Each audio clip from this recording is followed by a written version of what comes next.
Abre aspas. Às vezes, não precisamos mudar o mundo e fazer coisas que fiquem nos livros de história. O fato de respirarmos, de termos uma vida, de sermos deuses para os nossos filhos, apenas isso significa que temos uma história e que ela merece ser contada. Fecha aspas. Seja bem-vinda, seja bem-vindo ao Cinematório Café.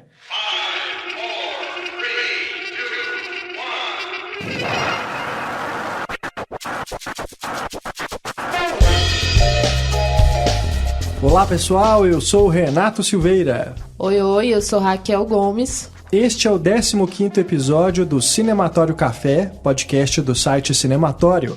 A gente abriu o programa com um trecho do discurso da atriz Viola Davis ao agradecer pelo prêmio recebido no SAG Awards este ano, quando ela ganhou o troféu de melhor atriz coadjuvante por Um Limite Entre Nós, um dos filmes que nós discutimos neste podcast.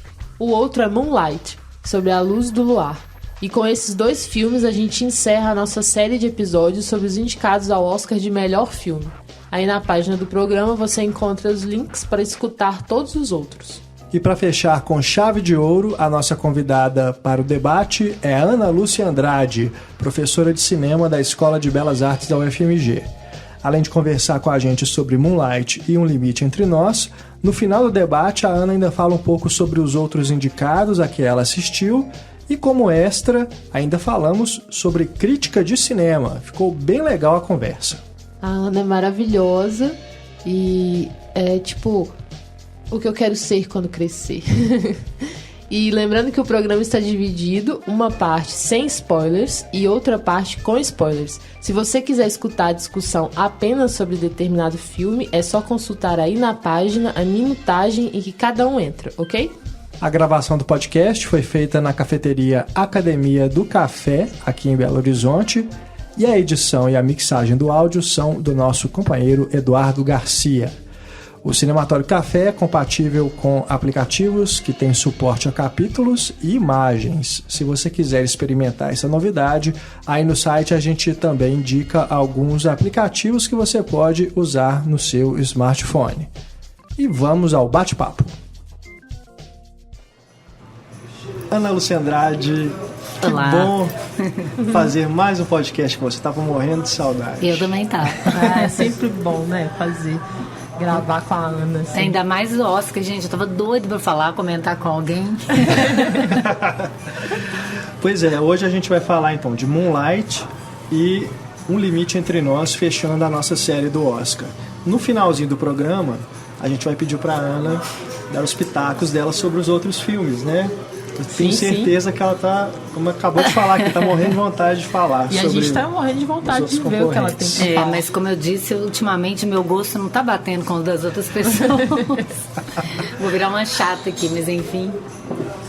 A Ana polêmica. Bom, Moonlight, então, que é o segundo longa do Barry Jenkins e tá concorrendo a 8 Oscars. Entre eles, melhor filme, melhor direção, melhor roteiro adaptado. Os dois atores coadjuvantes, né, o Mahershala Ali e a Naomie Harris, também indicados. Ainda tem fotografia e montagem. Então ele está realmente nas categorias principais. Trilha também, né? Trilha sonora também, original? A trilha é bem bonita também. E, enfim, ele é tido aí como o principal concorrente do La La Land, não só porque é o segundo filme em número de indicações, mas também é o que os analistas têm considerado como tem mais chances pelas outras premiações, né? Globo de Ouro, sindicatos e tudo mais. E ainda temos a grande questão, que é a questão racial, que é algo que está muito forte neste Oscar, principalmente depois do que aconteceu no ano passado, né, que teve aquele protesto. Vão ter que se redimir, né? Então, esse ano, como no último programa a gente falou sobre Estrelas Além do Tempo e também do Lion, neste programa agora a gente tem outros dois representantes que falam sobre essa questão racial, o Moonlight e também O Limite Entre Nós. No Moonlight, eu acho que realmente nós temos uma problematização até mais interessante, porque vai além. não é só a questão racial, é a questão da homossexualidade também. Então, se já é difícil você ser um negro homossexual e assumir isso abertamente, é um problema, né, N vezes maior. Só seria pior se ele fosse mulher. Exatamente. Com certeza. E a gente, já falando sobre isso, eu não fazia ideia que o filme tratava Nem eu. disso. Eu não gosto de ler sobre nada. o personagem. Eu também não. E eu até peço perdão, assim, acho que não tem como não falar do filme, mesmo sem spoiler, sem falar que o filme é sobre isso, né? Não tem como. Mas num segundo momento aqui do podcast, quando a gente abrir para spoilers, a gente entra em questões mais específicas. Mas a gente avisa. Pode deixar. E é até estranho esse filme concorrer. Pois dentre os indicados, eu acho que de cara, assim, é o mais diferente em termos de linguagem, da forma como ele aborda os temas.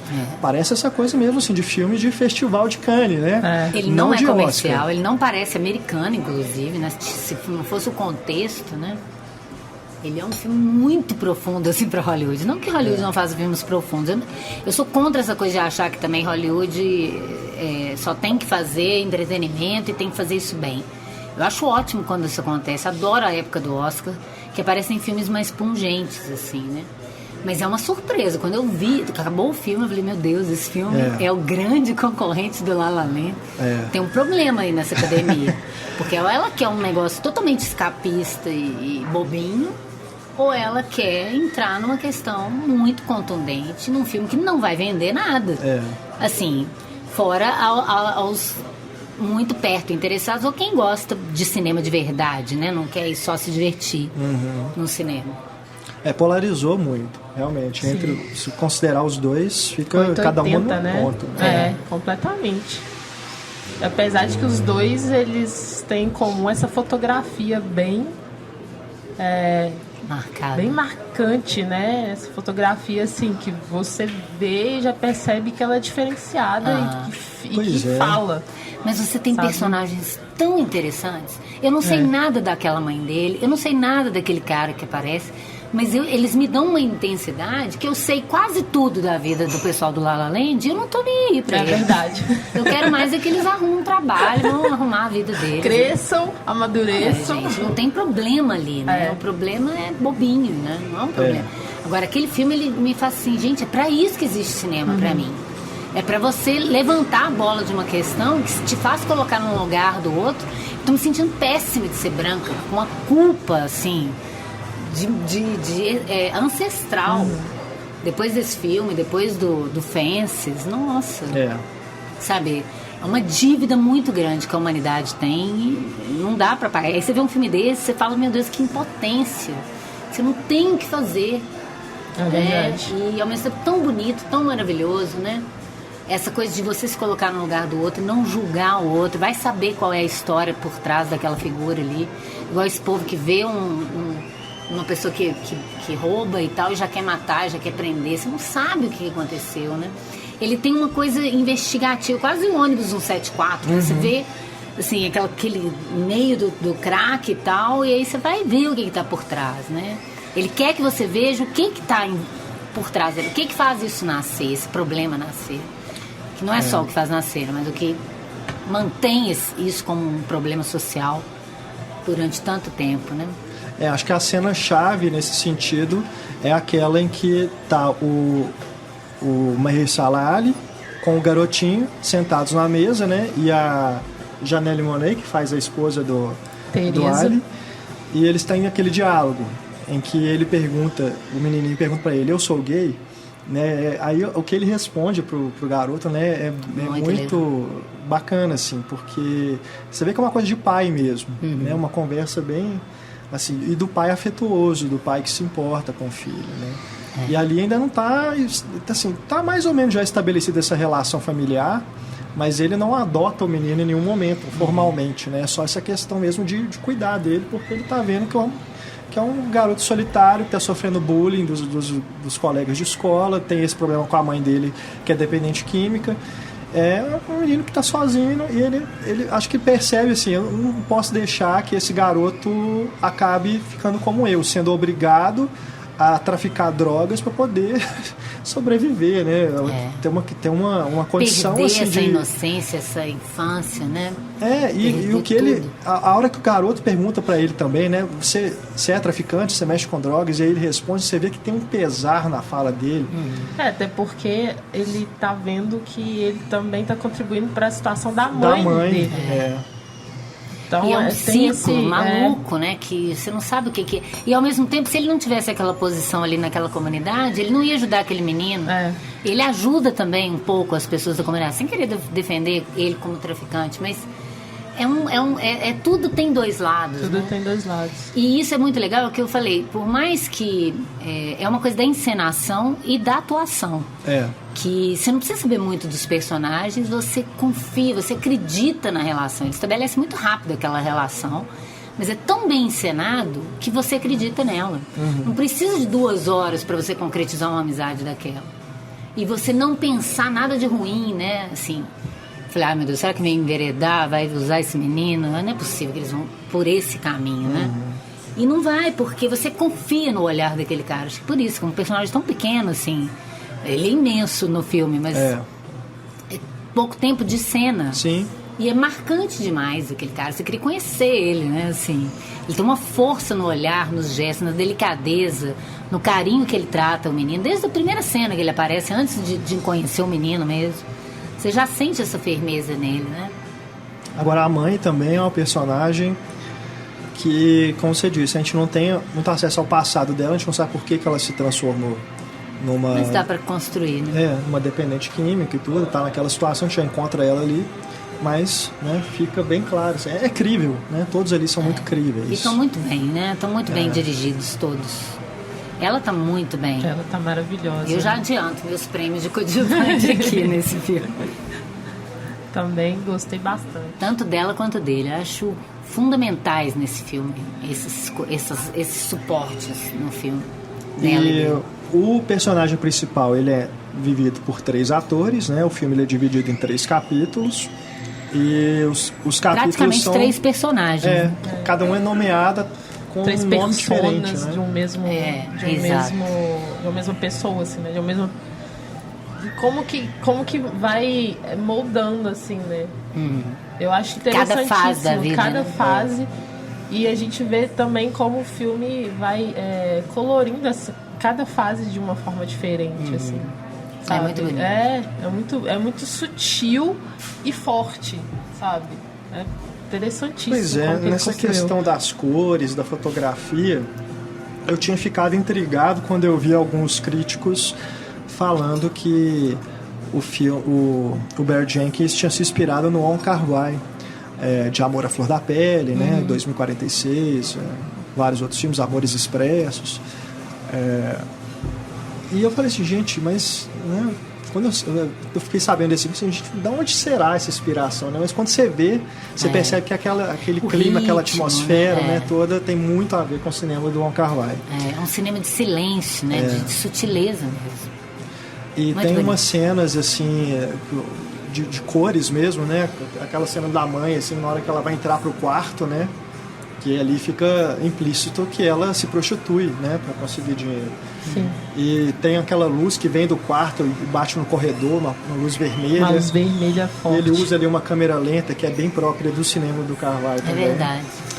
Tem algumas coisas bem sutis assim que lembram esse cineasta, mas eu também vi alguma coisa de Gus Van Sant ali, até do Malick mesmo, na forma como algumas imagens assim vêm meio desconexas, assim, sem ser aquela coisa mais clássica, né?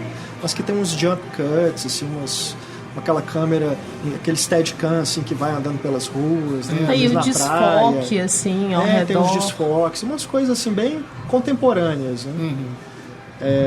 Então acho que ele tem um estilo bem interessante mesmo e que é bem díspare desses outros filmes que a gente está vendo aí no Oscar.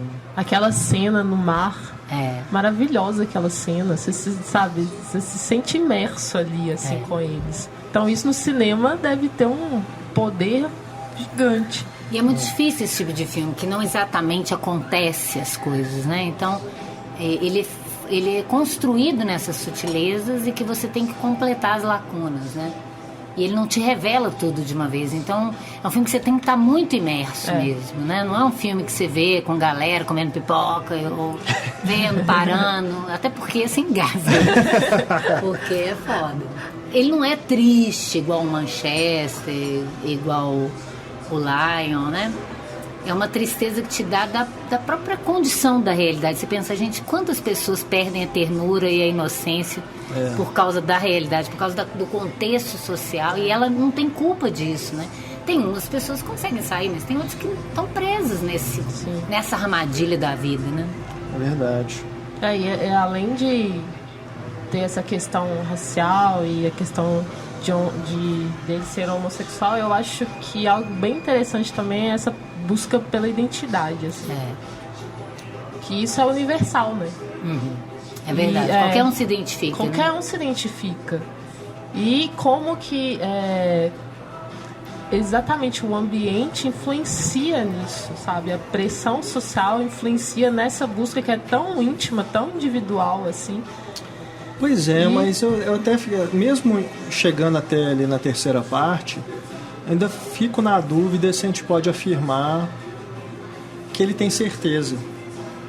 Certeza que ele tem que ter uma carência tão grande, homossexual, né? Sabe? Porque sim, eu também não acho que seja uma certeza. É tão retraído, né?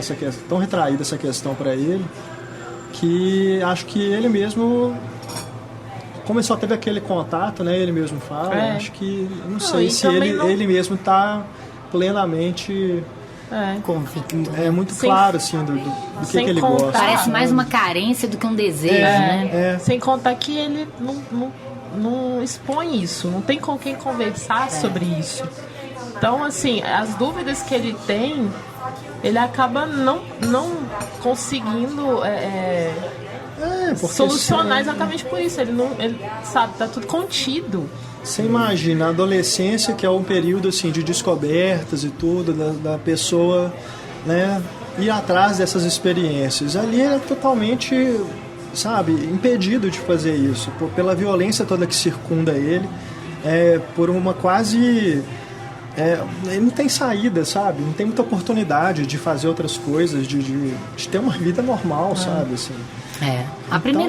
O primeiro contato dele com o cara, com o traficante, acho que ilustra isso tão bem, porque ele está preso ali naquele lugar, ele não sai, né? Ele não sabe o que fazer. Aquilo ali, para mim, representa... uma ação da história, né? Se pode dizer assim, mas vira representativo de toda a situação dele. Ele esconde, ele tem medo de sair, ele não sabe se a barra tá limpa, se ele pode sair, ele não sabe nem onde ele tá, né? Aí aquele cara aparece e começa a conversar com ele, e a relação como se dá desde o início, no silêncio, né? Ele se recusando a falar.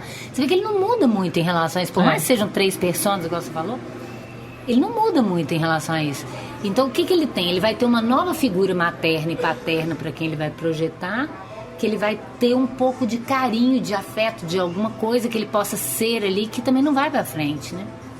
Que ele tem um amigo e que também não vai para frente. É como se tivesse sempre uma barreira, ainda que social, que ela não aparece. Isso é legal, porque ele não põe um vilão branco enchendo o saco. Acho que o único branco que aparece é um policial. Os outros todos porque daquela o bullying é entre comunidade eles mesmo, né? Dentro da comunidade, né?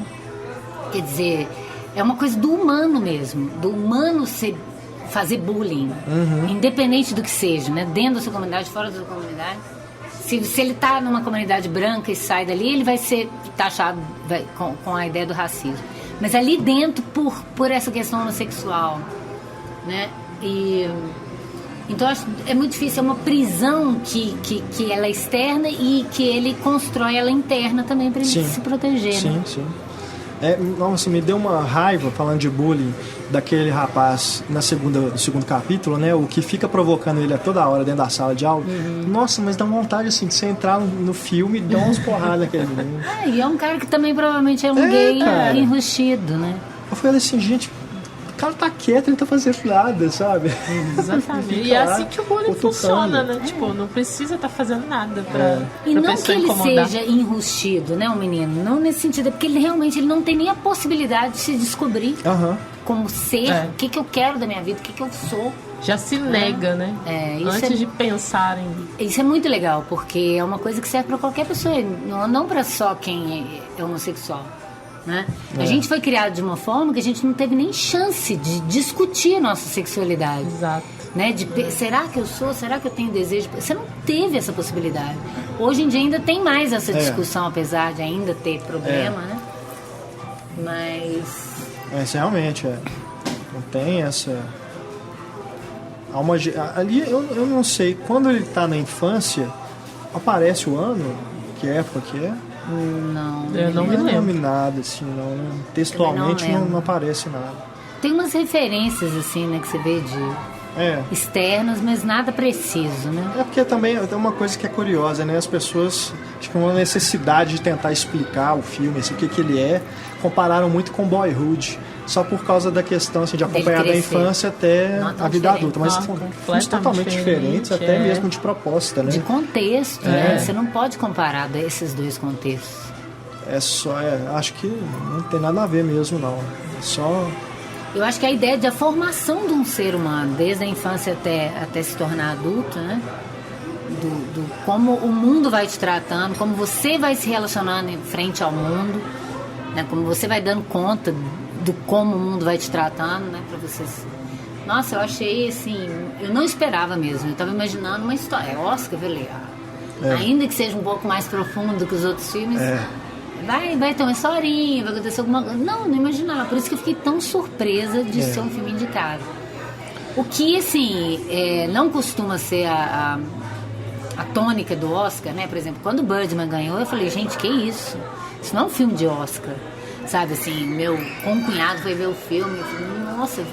Meu Deus do céu, ele perguntando pra mim se era bom, eu falei, não vou falar nada, o que eu vou falar? Não é um cara que... Ele foi ver porque ganhou um Oscar, mas ele não vai gostar, né? Esse filme é a mesma coisa, se ele ganhar, as pessoas... Mas ao mesmo tempo eu queria muito que ele ganhasse, porque muita gente vai ver o filme só porque ganhou o Oscar. Ia ser muito importante esse contato das pessoas com esse filme. Pessoas que nunca veriam esse tipo de filme, com esse tipo de temática. E faz toda a diferença. Isso é o mais legal. Né? Quando ganha, realmente. Acho que as indicações, elas puxam um público, mas quando ganha, faz diferença. Eu estava vendo um estudo sobre como que o Oscar realmente ajuda os filmes financeiramente. E... No caso do Spotlight, que foi o que ganhou ano passado, e foi uma coisa meio surpresa, assim, né? Quando foi anunciado que ele ganhou. Nem lembrava que foi ele que ganhou. Nas semanas seguintes, a bilheteria dele aumentou mais de 100%. Porque aí as pessoas foram ver mesmo, né? Até então, Oscar, né? Ele tava mesmo, ele era zebra, né? Ninguém tava apostando muito nele. Então faz toda a diferença. E que depois elas não gostam, falam, não mereci, não mas elas viram. E isso pra mim já... No já caso plantou uma filme, sementinha isso é muito legal. Ali, né? Por isso que eu até comentei no meu Facebook, falei, não tem filme, eu não tinha visto ainda todos os filmes, mas eu comentei, não tem um filme igual 12 anos de escravidão no Oscar e tal, porque eu tava pensando no La La Land e tal. Porque eu gosto desse tipo de filme, além de ser meu objeto de estudo, essa ideia do entretenimento inteligente, mas eu acho importante filmes muito contundentes nessa época, e que sejam acessíveis, né? Sem dúvida. E que tenham... Agora, me surpreendeu muito porque você tem um filme muito comercial, como La La Land, né? Ou você tem esses filmes que não são nada comerciais, né? Eu não consigo compreender eles vendendo esse filme como... Tô falando assim, não pela importância, mas tô falando no sentido mercadológico mesmo, né? Esse ano eu achei bem estranho. Acho que até por essa questão, assim, de tentar... politizar mais a coisa mesmo. Aí misturou, né, esses dois lados. Como se fosse uma fase de transição, assim. Porque se a gente até pegar as edições anteriores do Oscar, que depois que eles ampliaram o número de indicados, né, para até 10, sempre tem a vaga do blockbuster, né, aquele filme assim, que é entretenimento e tal, uma animação às vezes, né, mas é mais raro. Um independente, né? Sempre tem a vaga ali do Pequena Miss Sunshine, que a gente fala, né? Sempre vai ser o queridinho, assim, independente. E esses outros que são, né? um cara de Oscar mesmo. Esse ano eu achei meio... Quando eu vi a lista, assim, gente, que tinha alguns que eu nem fazia ideia de que era. O Lion mesmo não fazia ideia de que filme era esse, até ele ser indicado. Não, eu até começar... O Fences mesmo, né? Eu também só não... vi dois, só vi a chegada. Não tava sabendo, assim, de o que era. Que era mais filmes de Oscar mesmo, né? É. Agora os outros, quando eu fui vendo, foi tendo uma surpresa atrás da outra. Falei, que isso? Tirando o Mel Gibson também, que é um previsível de Oscar normal, sim. né? Que vai pra concorrer. Não pra ganhar, mas pra concorrer. Pra concorrer. Marca presença. E ao mesmo tempo aí Scorsese, Clint Eastwood, esses títulos ficaram de fora. Ficaram de fora. Aquele também, o Aliados, sim. né? Que é um filme, assim, parece uma super produção, né? Que eu acho até melhor que o do Mel Gibson. Também. Bom, deixa eu ver aqui. Eu tenho uma relação com Cuba, né? Que o filme tem, que eu fiquei até curioso para saber, né? Assim, se tem alguma coisa assim, até do diretor mesmo. Parece que é meio autobiográfico, não é? Baseado em episódios da vida dele. Porque tem uma coisa ali de ele ter ganhado prêmios de roteiro original, mas no Oscar tá como adaptado. Então acho que tem alguma regra. É uma peça que ele não montou ainda. Ah, tá. Então tem ele um material prévio. Parece que não sei se foi ele exatamente, ou ele com mais alguém, mas ele uma com coisa mais assim. alguém. Mas ela não foi ainda lançada. Então é um material que foi escrito não para o cinema, por isso que é adaptado. Entendi. Mas parece que é meio autobiográfico mesmo. Eu li que um detalhe autobiográfico é essa questão da mãe. Que a mãe dele realmente tinha vício em drogas, assim. E que o que fez essa atriz engajar no projeto foi exatamente essa ligação pessoal forte, assim. Porque ela estava um pouco resistente em fazer esse papel, assim, porque questão de não conseguir, sei lá, ela tava achando pesado. E ela é inglesa, né? Pois é. E aí ele conseguiu convencer ela falando disso, né? Tipo, foi a minha mãe e eu gostaria que você fizesse o papel, sabe? Eu tô te entregando isso porque... Interessante. E eu achei ela tá isso... tão bem, né? Ela tá bem demais. Sim, eu falei, cara, Ela parece resistiu. pouquíssimo. Eu lembro do olhar dela toda hora, assim, que eu penso. Sim. E a maquiagem também eu achei bacana. Sim. Porque é real, assim... porque às vezes a gente vê uns filmes que tem essa passagem de tempo... E aí você olha assim, mas peraí, aquele Lion, por exemplo... a Nicole Kidman. A Nicole Kidman, você passam fica 20 assim, anos de uma hora pra outra. E ela parece mais nova do que antes, quando ela apareceu. Exato. É muito estranho. Então aquilo te tira do filme um pouco, né? E com nesse ela, filme, a maquiagem é maravilhosa. E ela é a única atriz que está nos 3, né? Nos 3 capítulos, assim. Então, e pelo que eu fiquei sabendo, ela filmou todas as cenas no mesmo dia. Olha aí. Olha só. Ou perto, assim, um espaço pequeno, né? Não no mesmo dia, mas provavelmente foi muito rápido. Uma concentração até pra ela ser inglesa, né? Vai ver que contra. Mas é porque tem essa coisa ali, tem aquela música do Caetano Veloso canta, né? Não é dele, mas ele que tá interpretando, que é do filme da Almodóvar, né? Então tem essa coisa ali meio cubana, assim, aquela coisa da lua, né? Que tá na fala do pai adotivo. Então achei... E também eu não cheguei a pesquisar muito, assim, qual qual é que é. cheia de cubano. Mas tem essa coisa que eu achei interessante de estar ali. E tem esse perfume de Brasil, além do Caetano Veloso, tem aquele prato que é muito brasileiro. Aquele prato feijão, mas ele não veio o arrozinho, a carne. Eu falei, cara, ele tá servindo comida brasileira pra ele ali. E é muito próximo mesmo da nossa realidade. É verdade. Muito próximo, exato. Bom, acho que a gente pode falar agora do Fences, depois a gente volta pro Moonlight pra falar de spoiler dele. Então, Um Limite Entre Nós. Esse é o nome? É o nome aqui no Brasil de Fences. Então, eu acho que a gente pode fazer um podcast só de nomes, porque sempre que a gente grava, a gente chega num ponto de discussão que é o nome do filme. É igual o subtítulo do Lion, gente. Ainda bem que eu não vi. Porque ele já te dá a ideia do filme. Eu não sabia nada do filme. Foi tão bom não saber nada. E não sabia nem o subtítulo. Porque eu baixei... Eu sabia só que ele era a história de um cara que tinha ficado longe da família, né? Mas é igual esse Moonlight, não saber nada, eu achei muito bom, porque você descobre junto com o personagem, sabe? Porque quando Se você tem uma já... sinopse, você já perdeu o clima do filme. E que ele tem um subtítulo também, né? Sob a luz do luar. Que é aquela coisa... Mas aí pelo menos é um pouquinho mais poético, é uma coisa que só vai explicar no filme, né? Então, mas agora você falar, como é que é a trajetória de volta? Uma né? jornada pra casa. Uma jornada pra casa. Ô, gente. E parece uma aventura, né? Tipo assim. Possível, um conto americano. Né? Não dá. Agora, um limite entre nós, acho tão assim... Na hora que se fala, fosse dá um trem. os limites entre nós, acho que faria até mais E é sentido. tão simbólico também aquela cerca É. em tantos níveis para você traduzir como se fosse só cerca, como se fosse só um limite, né? Só faltou colocarem cercas, um limite entre nós. Aí você vai lá, e por que o plural? Né? Porque tem esses títulos redundantes também aqui no existe. Brasil. Bom, ele é baseado numa peça vencedora do Prêmio Pulitzer, que é do August Wilson, que ganhou essa indicação, inclusive póstuma, né, ao Oscar, porque ele é falecido já. Olha só. Ele escreveu o roteiro antes de morrer. Um roteiro que estava pronto desde 2005. E o Denzel Washington dirigiu. Ele viu a peça, será? Pois os detalhes assim eu vou ficar devendo aqui, mas a gente depois tenta E recuperar agora que alguma curioso coisa você para botar falando isso nos isso agora. hiperlinks. Porque é um filme que me lembrou muito esse, eu não sei se você viu esse filme, chama O Sol Tornará a Brilhar. Não vi. Chama Raising in the Sun, com Sidney Poitier e a Claudia McNeil, de 1961.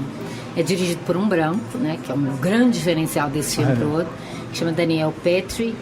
E é engraçado porque é baseado numa peça de uma negra, Lorraine Hansberry, que ela morreu também alguns anos depois do filme. Olha. E o filme me lembrou tanto, eu vi esse filme há muito tempo, ele é preto e branco, ele parece você vê claramente que é uma peça dentro de um apartamento, uma família de negros. Pra você se colocar naquele lugar quanto que é difícil, né? $10 a mais a diferença que faz naquela vida, né? Um pão a mais, um emprego a mais, enfim, né? E assim, parece aparentemente até chato por ser uma peça, mas é tão forte o texto que não tem como você não se envolver, né? E o Sidney Poitier, isso nos anos 60, trazendo essa ideia de um protagonismo, de um filme só estrelado, só por negros e tal. E isso hoje ainda como se fosse uma novidade, sabe? Eu fico pensando nisso, tantas décadas depois, já era pra isso estar normal no cinema. Há muito tempo, né? E ainda não é, ainda você precisa de um Denzel Washington, ainda você precisa de astros. Por isso que eu queria que ganhasse muita coisa. A Viola Davis, ela merece qualquer prêmio que ela foi indicada, pra mim ela já merece. Mas eu gostaria que ganhasse por isso, porque não por essa coisa hipócrita de Hollywood, de não falhamos ano passado, então esse ano vamos, né, dar um prêmio de consolação. Não como prêmio de consolação, não, mas como um prêmio que impulsione mesmo esse movimento, né? Eu acho que seria muito importante, né? Porque a gente, igual eu assisti esses dois por último, nossa, eu tô me sentindo péssima, sabe? Com uma dívida. Também foram Embora os últimos eu que a nunca gente tenha viu. sido minimamente racista, mas a gente tem essa dívida, a gente carrega essa dívida, né? A gente não tem ideia do que é esse problema. Mesmo que a gente não seja rico, ou não seja bem nascido, né, seja mais pobre, você não tem esse problema na pele, literalmente. A Eu respeito ainda desse filme, a gente vai discutir ele aqui, claro, mas eu me sinto muito mais confortável falando das questões estéticas do que realmente do que está sendo discutido ali, porque é aquela questão do lugar de fala. Não faço ideia do que é passar por aquele tipo de Não problema. temos ideias. Entendeu? Então, E eu vim de 13ª emenda, porque antes... sim, que antes de pesado. ver, eu tinha visto para outro podcast que eu participei, que a gente fala de 13ª emenda. Então, assim, já é uma carga, sabe? Porque o 13ª emenda, recomendo também, é desses filmes que precisam ser impulsionados para as pessoas verem. Eu acho que tinha que ganhar e criarem tudo. consciência. Ele tinha que ganhar documentário. Esse filme tem que ganhar, nem que seja ator ou alguma coisa. Tem que ganhar, exatamente. Sabe? Tem que impulsionar isso, ainda mais nesse governo Trump horroroso. Tem que botar um aviso mesmo. Ó. A indústria está apoiando isso, né? Nós não queremos mais esse tipo de coisa, né? Então eu acho que seria muito importante Não por esse papel igual o hipócrita da academia, né? Então, ano passado teve, como é que você fala? O White Oscar. Oscar So White. Oscar So White. E aí eles puseram um monte de gente negra para apresentar o filme, como se isso compensasse alguma coisa, né? Não compensa. Prêmio de consolação. Não. Igual, eu fico sempre muito brava com isso, né? Às vezes uns coadjuvantes mínimos, só porque é um ator famoso, o cara concorre. Igual, por exemplo, o cara que faz o irmão dele, que tem um problema. Por que esse cara não concorre? Porque eu não conheço, não sei quem é, ele não é aço e tal, né? Tinha que ter esse tipo de coisa. Investir mais, tem tantos papéis interessantes hoje em dia que você tem que investir nisso. Porque senão, né, você fala, mas tem filme. Não pode virar filme pra gueto. É um filme pra todo mundo ver, qualquer um pode se identificar. Você tá falando, a gente não tá nesse lugar de fala, mas eu compreendo isso, assim. Aquele homem que parece horroroso, né? Mas você vai ver, o pai dele deve ter sido assim com ele. E quando, já vou dar um spoiler, quando o filho canta a música que ele cantava, você já vê que ele também vai carregar um pouco disso. Como é que você não é amargo vivendo desse jeito com uma sociedade tão fodida com você? Não tem jeito de você não carregar uma amargura, né? Ainda mais no caso dos homens, porque ele te mostra que a mulher carrega uma ternura pela questão da maternidade, pela questão religiosa, né? Que aquela mulher, ela também tem aquilo tudo que ele tem, mas ela tem que cuidar de outras coisas, né? Que implica uma doçura talvez maior, ainda mais anos 50, que ela não pode ser muita coisa além de dona de casa. Que é um personagem feminino também, eu acho incrível, porque quantas mulheres, não só negras, têm aquele papel, até hoje, né? Da mulher que tem que se esconder nos seus desejos e tal, para ser mãe, para cuidar do marido e da casa e tal. Então, na hora que ele fala, eu preciso ter um momento, ela fala, você acha que eu também não, filho? Você acha que eu também não queria? Tá pensando e é sempre só em isso, você. Porque ele, sem aprofundar muito nisso, ele coloca... Por isso que eu falei brincando no Moonlight, que o problema ainda maior seria se ela fosse mulher. Porque ele tá ali sofrendo toda a pressão, imagina uma mulher. Que ainda não pode nem ter o direito. Imagina se fosse o contrário, se ela vivesse o que ele viveu, se ele ia permitir, né? Por isso que eu acho que tanto o Moonlight quanto esse, nessa questão da representatividade, né, racial, são os dois filmes mais importantes mesmo, porque ali você está trabalhando com questões que vão além do problema racial, está dentro do que eles vivem. Né? Então é o machismo que está ali dentro, é a questão da homofobia que está ali dentro também, naquele contexto. Né? É um problema humano, que é nosso também, né? De qualquer um. Né? Porque só existe racismo porque existem homens racistas, homens e mulheres racistas, de qualquer raça que seja. Né? Então ele está falando dessa questão de como que a humanidade é horrorosa. Todos os filmes, de certo modo, falam isso, menos o La La Land. Não é? Todos eles estão falando de algum modo. Cada um a sua forma. E o interessante desses dois que a gente está falando hoje é que opta pela sutileza, quase não tem diálogo, você tem que prestar atenção nos gestos, nos olhares. E esse Fences, ele é palavra em cima de palavra, bastante diálogo, você tem que estar atento ali e, explosões assim de... Sim. E tem um momento tão bonito que para tudo, ele vai pro céu e vai pra deitar, você fala, nossa, o filme podia ter mais disso, né? Um pouquinho mais. Pra você absorver, porque é muita coisa. Cada muita diálogo coisa. Tem tanta informação ali que você não dá tempo de absorver tudo. Eu acho que talvez uma peça funcione melhor mesmo. Nesse aspecto que eu acho, quando as pessoas falam que ele é muito teatral, eu não achei filmagem teatral igual todo mundo acha, não. De forma alguma. Tem uns enquadramentos Também sensacionais de profundidade de campo, que a mãe tá no fundo, desfocada, e ela de repente entra em cena, ela foca, que eu falei, gente, que incrível, de como ele tá estabelecendo essa relação, a dinâmica da relação, embora sejam só os homens conversando. Que é porque ele tem poucos cenários mesmo, né? Fica mais na casa, no quintal. Mas aí, se for considerar todo filme assim, teatral, então Howard Hawks é teatral. Billy Wilder é teatral, sabe? Se meu apartamento falasse... Eu não acho que só porque tem muito texto seja teatral também não. Também, concordo. De jeito nenhum. O próprio The Seven Year Itch, né? O Pecado Moral. Que é todo dentro de um teatro apartamento. puro, então. E é uma peça, né? Baseado também numa peça. De jeito nenhum, né? É a dinâmica com que você estabelece a mise-en-scène, né? O que você vai enquadrar, né? A relação entre os personagens, profundidade de campo, luz... Composição, enquadramento. E a montagem, tem cenas que ele corta para um rosto que é fundamental aquele corte. Fundamental mesmo. Porque o texto tá na boca de outra pessoa. E você tá vendo a expressão do outro enquanto tá ouvindo aquilo, é fundamental para as relações daquele filme. Tem um plano de detalhe, tudo que o cinema tem de diferente do teatro tá Fiquei ali, muito gente. surpresa de ser ele o diretor, assim, né? Porque é o primeiro filme dele, não é? Não, ele já tinha dirigido já antes. Se eu não me engano, o segundo ou terceiro filme Olha que só, ele dirige. gostei bastante. Mas que tem essa projeção assim, de ser indicado para Oscar e tudo, é a primeira vez. Mas realmente é uma direção muito interessante. Esses planos detalhes pegam bem mesmo, assim, porque, sabe, você tá entrando na subjetividade daquele personagem ali, na tensão e tudo. Então, cara, falar que é teatral, eu acho que é reduzir o filme, sabe? É confundir, assim, é um filme de falas, muitas falas, né? Mas isso não quer dizer que seja teatro filmado, eu discordo totalmente de que seja teatro filmado.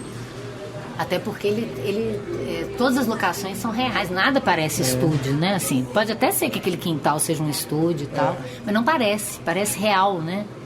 Não, me lembrou muito, assim, filmes como Um Bonde Chamado Desejo, sabe? Aquela coisa da família ali, das relações, né? E como que o espaço interfere nessas onde relações. se passa, né? O filme e... aquela janela quebrada no alto, com a cerca no fundo, a cozinha, né? Tudo, você se sente ali naquela casa, naquele espaço com aquelas pessoas. Bem legal. Eu gostei bastante. Eu gosto até mais do que o Manchester. Também. O do Denzel Washington também. Acho, mata a pau. Tá mesmo. Acho que E às vezes eu acho que ele é um pouco over. Sim. De uma forma geral. Sim. Mas ele tá maravilhoso mesmo nesse filme. Dos 5 atores, pra mim ele agora é o meu preferido. Eu acho que você tem que pensar sempre, claro que é o ator, mas é o personagem também, gente. Não dá pra dar Oscar pra um personagem igual do Ryan Gosling. Não dá. Não. O que tem ali naquele personagem, gente? Não, Nada. se isso acontecer... Nada. Eu sempre brinco também. É muito fácil fazer um personagem complexo ou doente.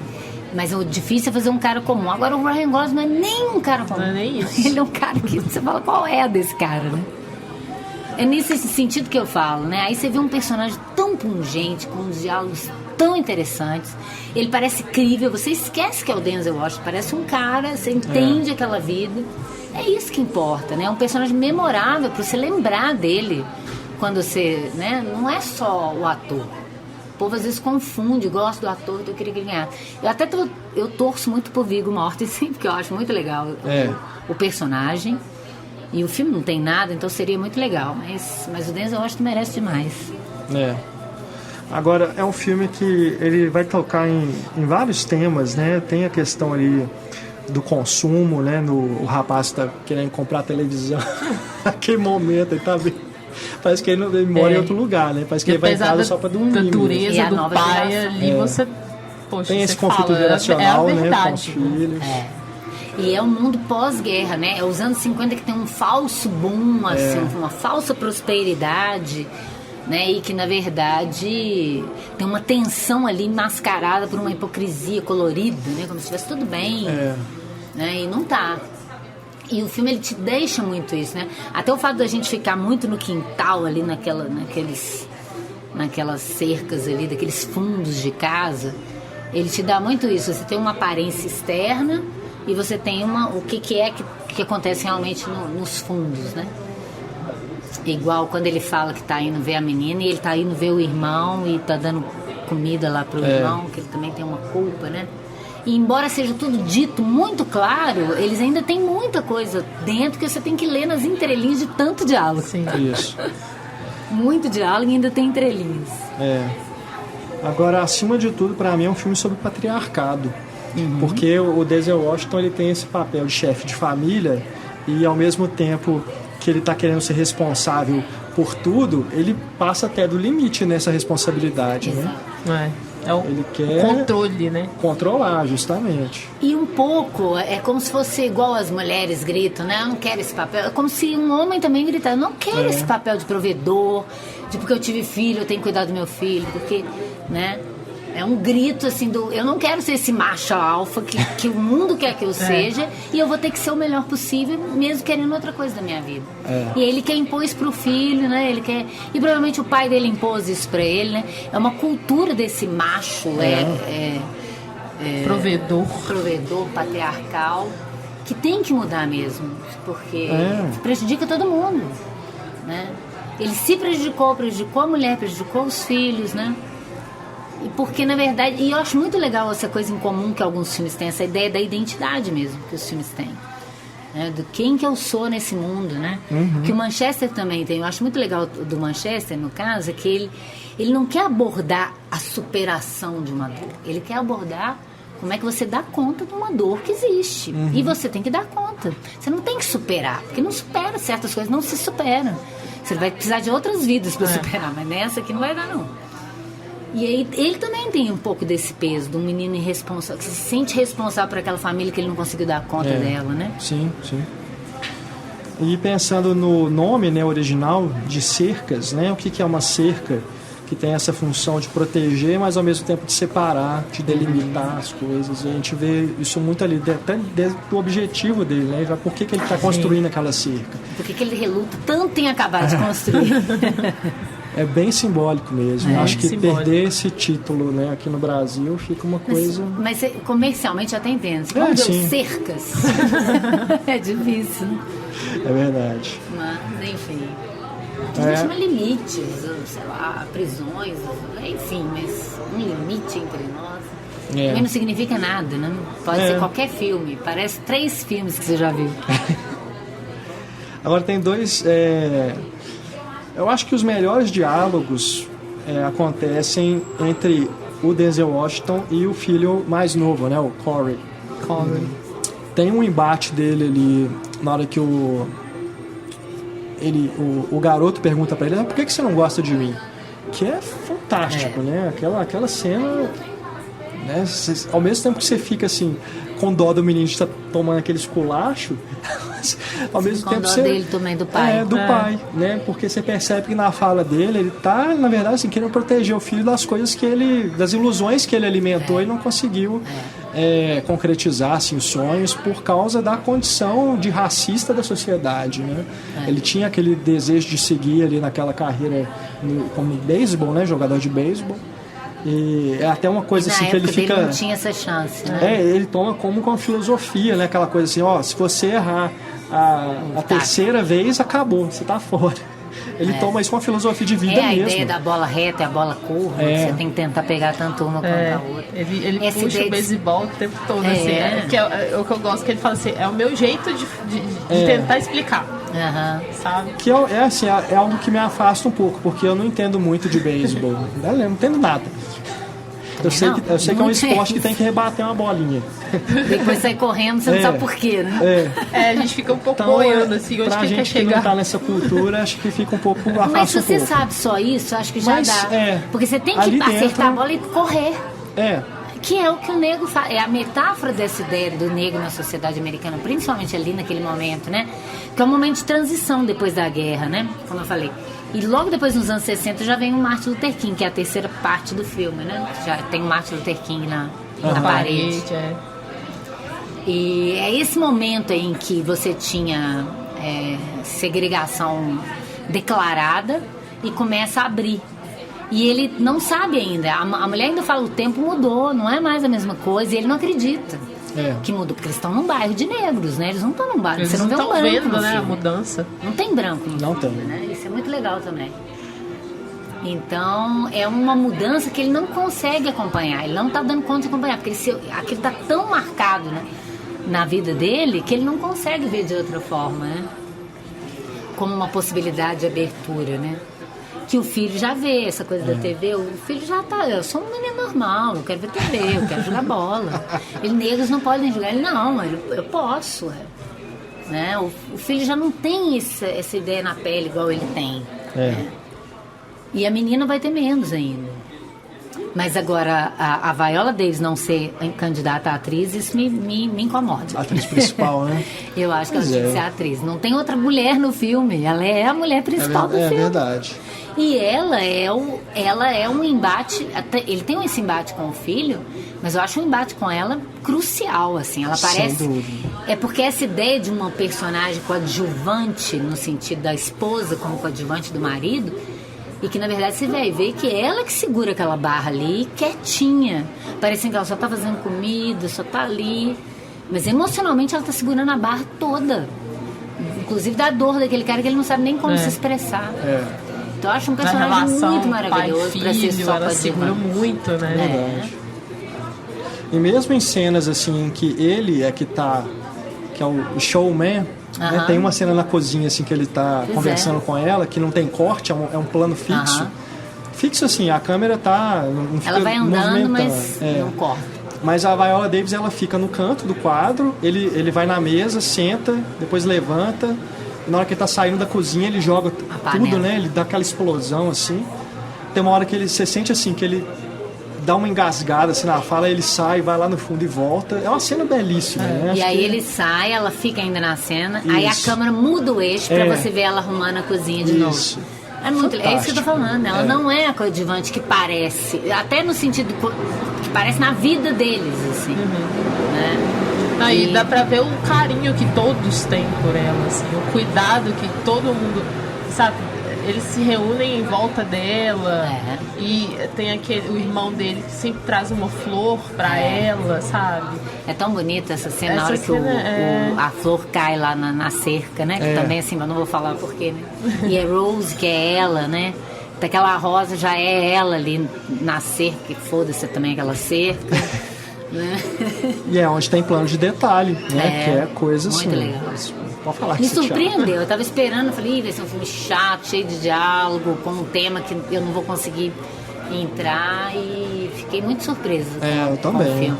Eu me envolvi muito. E é um filme longo, Chorei né? no final. Quase 2h20. Também. E eu não senti passar. Eu realmente fiquei bem envolvido. E bons atores, com né? eles. Você assiste feliz, assim, né? Interpretando. Eu admito, assim, eu tava com preguiça de...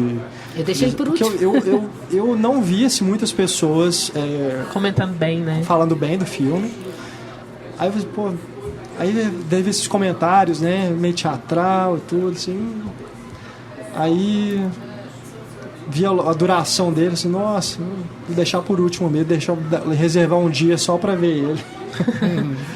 Mas realmente, mordi minha língua. Gostei bastante. Também. Gostei Também bastante. gostei. Bom, acho que a gente pode agora ir para os spoilers. Vamos voltar, A gente já então. não deu o suficiente, né? Tem algumas coisinhas aqui ainda que, Vamos ver. falando mais especificamente, a gente pode... Não explicando Comentar. tudo assim, né? Agora já pode ir Agora direto na pode veia. falar abertamente, sem medo. Então você que ainda não assistiu aos 2 filmes, marque aí o tempo, pause o programa, depois que você assistir você volta. E a gente agora fala do Moonlight de novo. Eu vou direto para a terceira parte, que é quando ele reencontra o pega dele. Não, gente. Nem chega a ser isso, né? Buddy lá, o companheiro dele. Que ele só tem aquele momento, né? Como ele diz na hora que ele reencontra. O crush, né? Ele fala assim, você foi a única pessoa que me tocou, né?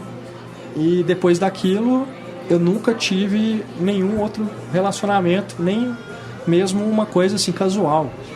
Pelo menos é o que ele fala, né? E é tão bonito porque Nem não com é uma homem, nem com coisa mulher, erótica, né? É uma coisa igual eu tô falando, é de carinho mesmo. Sim, é mais de carinho do que de tesão. Assim, não querendo separar romanticamente as coisas, mas é porque me equivale pra mim, que também não tem erotismo, a cena que o cara ensina ele a nadar, que tem um toque ali também, mas é uma coisa de amparo, de proteção, de ajuda, né? E que naquele momento é a melhor coisa que ele pode ter, um carinho que ele pode ter, né? Então eu acho muito bonito. São esses 3 momentos, né? Na infância, da ensinando a nadar, essa na praia e depois no final, a cena final mesmo, né?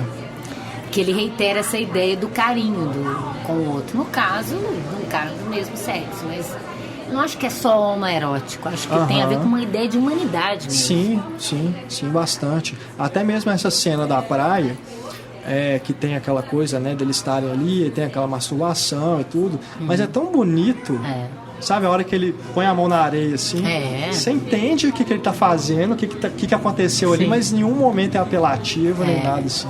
Né? É muito bonito. Eterno, né? Bonito. Você sente o que ele deve estar sentindo. E depois, no restaurante, né, que ele tem o reencontro, aquele diálogo ali dos dois, o clima da cena, como ela é construída é tão sensual, né, assim, da relação deles, assim, você sente que tá rolando um clima ali mesmo. Tem o clima, né? Tem uma coisa velada, assim, que não tá muito clara, né? Até pelo tempo que eles não... química, né? Mas você sente isso, assim, na construção da cena, né? Que é muito Wong Kar-wai. É muito isso. Igual eu tô falando, é uma coisa muito mais afetiva do que erótica, exatamente. Tem um afeto, você sente esse afeto. Desde o primeiro contato do menino com ele, eles ainda brigando, ele ensinando ele a brigar. É brigar que ele ensina? Não é que ele fala com ele? É uma coisa assim. Ele toma bullying porque ele não reage, né? Isso. Então ele tem esse primeiro contato ali, depois na praia e depois na questão cozinha, jogando futebol, né? O cara isso cozinhando mesmo. pra ele, né? Sim. Cozinhando pra ele. É tudo uma ideia de um pequeno gesto pro outro. Sabe? É uma coisa assim, não é pra mim, é pra você, né? Eu tô trocando a referência afeto. De afeto dele, né? Então, assim, além de ter a referência de paternidade no personagem do Ali, que eu esqueci o nome agora, ele tem a referência de afeto nesse amigo. Porque, pelo que eu entendi, era o único com que ele tinha algum contato na escola. Era o único que escutava ele, sabe? E que ele se sentia, ele, né? de enxergar ele, exato. E na hora que ele é colocado pelo bully lá, né, pra bater nele naquela rodinha lá, aquela brincadeira idiota, dá uma dor no coração também, né? Você se coloca no lugar ali, você vê uma pessoa assim que tava do seu lado e ele dá a cara, né? Ele levanta assim, o rapaz fala assim, não, fica deitado pra você não ter que bater mais. A gente fica tão puto, né? Com ele que ele levanta assim, eu faço questão, você tá me batendo, então bate. Como você revida o carinho que você acabou de me dar, né? Como assim? Muito cruel isso, porque, poxa, pelo lado do menino, sabe, que tá batendo também, você pensa assim, a pressão que ele tá sofrendo, o que ele tem que enfrentar pra poder não fazer aquilo, sabe? E ele é tão novo. Então, são essas forças atuando assim, te fazendo fazer coisas que você não iria fazer normalmente. Essa ideia da humanidade cruel, dessa crueldade intrínseca do ser humano, que é foda, né? Que tá em todos os filmes, tem alguma coisa que fala disso, né? E como que essas coisas vão levando para aquele resultado da pessoa se anular. Porque eu acho que no terceiro ato, né, que é o que mostra o adulto, e aí você tem aquele choque com a imagem dele que você não esperava, tanto quanto o perdeu personagem. A fragilidade, né? Sim, ele já tá com um outro corpo, né? Tá com uma couraça, né? Literalmente, ele tá com aquele rosto de então, assim, ele vestiu uma máscara, vestiu uma carcaça ali, uma armadura pra poder dar conta, assim. Ele não é ele. E é tão bonito, porque é óbvio, ele vai comer, ele tem que tirar aquele dente, né? Mas ele se desnuda ali, né? Ele fica mais frágil, ele sorri. Você não vê ele rindo, você fala assim, não. Ele fica mais à vontade ali, né? Com aquele cara. É verdade. E os atores, né? O que faz ele adulto é o Trevant Rhodes, o adolescente é o Ashton Sanders e a criança é o Alex Hibbert. São até bem diferentes na fisionomia, né? Acho que... Mas o pequenininho, também, então, assim, acho que eles bom. não tem muita assim, importância, tipo, tem que estar parecido, assim, isso é um detalhe, né? E acho que principalmente do adolescente pro adulto. No set.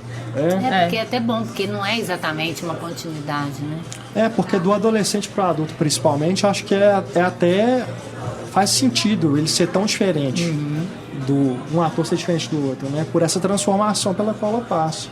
Mas eu acho muito legal o plano final, quando o filme acaba meio assim, né? Eles estão ali conversando lá no apartamento do amigo, aí ele faz aquele carinho, aí corta para esse plano dele criança sob a luz do luar, né? aquela coisa azulada, isso que remete ao que o pai adotivo tinha falado com Se ele. você pensar que blue tem esse sentido dúbio em inglês, né? Que não é só azul, mas tem a ver com triste. Com né? triste, Tão legal. E que é ele se reconecta, também. né, com essa coisa dele, de quem ele era mesmo, né, das origens. Então eu acho muito bonito. Quando corta para aquilo, ele olha para trás, né, olha para a câmera, assim. Achei muito legal. Um fecho, assim, bem poético. Nossa, o filme me tocou de cara, assim. Eu não estava preocupado com o enredo. Nossa, eu também. Sabe aquele filme que você não fica, o que vai acontecer? Não é isso. Você está ali vivendo a vida daquele personagem durante aquele tempo, né? Tão legal. Esse Blue, pra mim, tocou bastante exatamente nessa questão da tristeza, assim. Porque ao mesmo tempo que é revelador, né? Essa luz do luar, na revelação também mostra a tristeza que carrega ali. Aquela, sabe, aquele corpo, aquela pessoa que sofre. Eu fiquei surpreso também do personagem do pai adotivo participar só do primeiro ato. Porque eu até tava achando que ia ser um filme assim, meio tipo do menino solitário que tem o pai, né, ali, eles viram companheiros e tal ao longo da vida. Ele vai querer seguir os passos, vai virar um traficante. Eu também pensei nisso no primeiro momento. Quando ele sumiu no segundo ato, eu falei, não, o filme não é sobre isso, que bom. E tem essa informação que surge que ele morreu, né?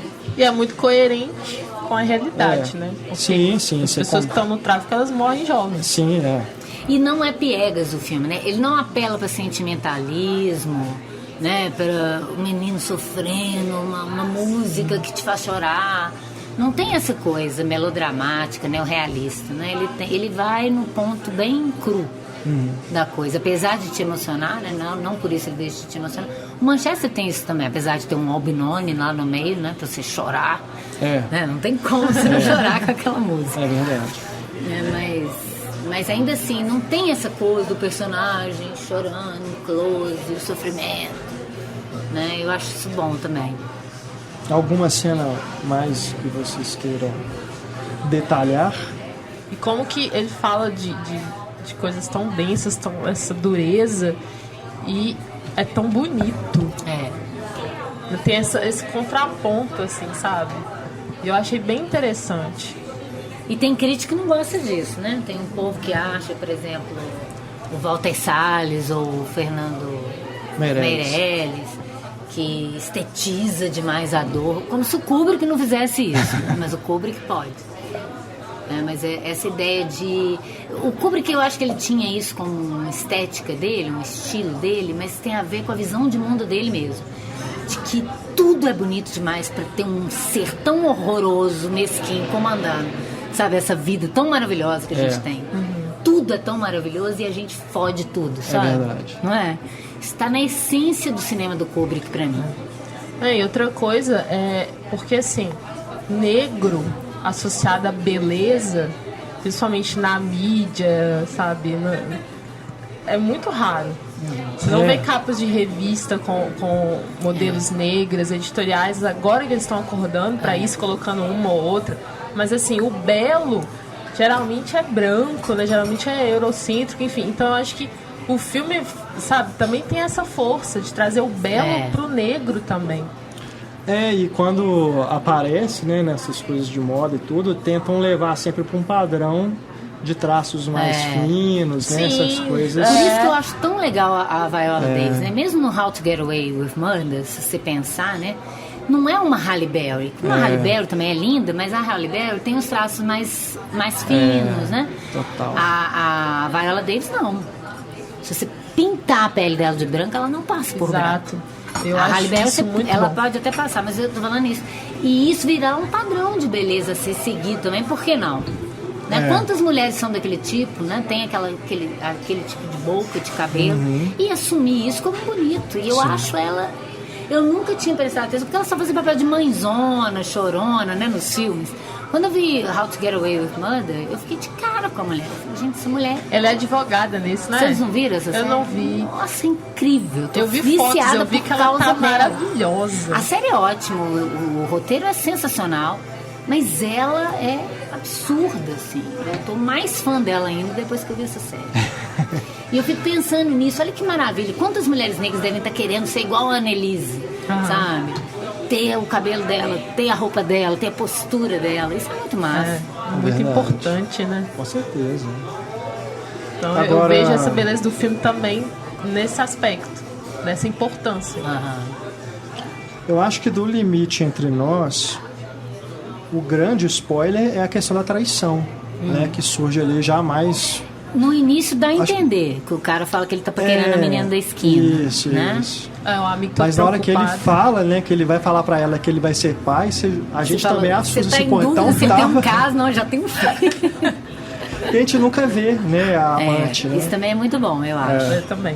Pra não desviar o foco como se fosse o problema a outra. Não é a mulher, é ele o problema. Né?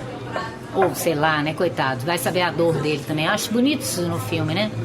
Ele fica te falando assim, ó, não julga esse cara não. Você não sabe o que é a dor dele lá dentro, né? É muito fácil julgar. Se você sabe essa história, olha como ele tratava a mulher, olha como ele tratava o filho. Mas o filme te dá isso. Tem um ser humano ali dentro, gente. A gente nunca pode esquecer disso. Mesmo que seja um Eduardo Cunha, tem um ser humano ali dentro, gente. Tem. Não é possível que não tenha. É verdade. E ele Não é conta possível. aquela história com o pai dele, que aquilo né, te toma assim, cara, olha Sabe-se pelo lá o que ele passou Pois antes de 1918, que ele parece que nasceu em 18, 16. Ele tava contando mais ou Imagina menos isso no isso. século passado, o que devia ser. Que aí que ele anda a pé, que ele sai de casa e 300 anda a pé. quilômetros. Aí o filho dele fala, poxa, mas a pé? Aí ele, Como mas assim? era o único Naquela época transporte, não tinha outro jeito, não, carro, filho. 320 quilômetros a pé. Foda. Como assim? É Mas a vida dura, né? a grande cena da Viola Davis também, né, nessa hora, que ela recebe a notícia, né? Eu acho mais bonito Que ela ainda tem quando aquela- ela pega a criança e fala, O essa menina joelho, tem uma perde, mãe agora. perde a força nas pernas, ela dá aquela caída assim. Muito foda. Mas eu gosto mais quando ela pega a criança. Sim, sim, sim. A partir de hoje, essa criança tem uma mãe e você não tem mulher mais. Você não tem mulher. Uma sutileza Nossa, ali, a hora né, que ela também. fala, você não tem mulher, É. você errou. Você tá querendo como- uma cozinheira, meu filho? Ó, tchau pra você. E como que ele vai apagando também, né? Emocionalmente. Porque ele é sempre aquele cara vigoroso, né? Viril. Sorridente. Aí depois disso, dessa cena que ele é colocado, né, de lado, assim, que é ela que vai assumir realmente o controle, ele talvez ali tenha tido uma tomado consciência, né, de tudo que ele fez de errado. Aí ele começa a beber, né? E o filme, a forma como ele vai retratando esse personagem deixa ele mais no escuro, né? Mais no canto, assim. Tanto é que é muito legal, porque ele dá o fade out depois da briga e já cortou pra ele morrer. Quer dizer, esses 6 anos ele não teve mais vida. Não precisa mostrar mais nada. Né? Pois é, ele morreu isso ali, porque é... quando ele lutou ali ele luta com a morte com o taco, né?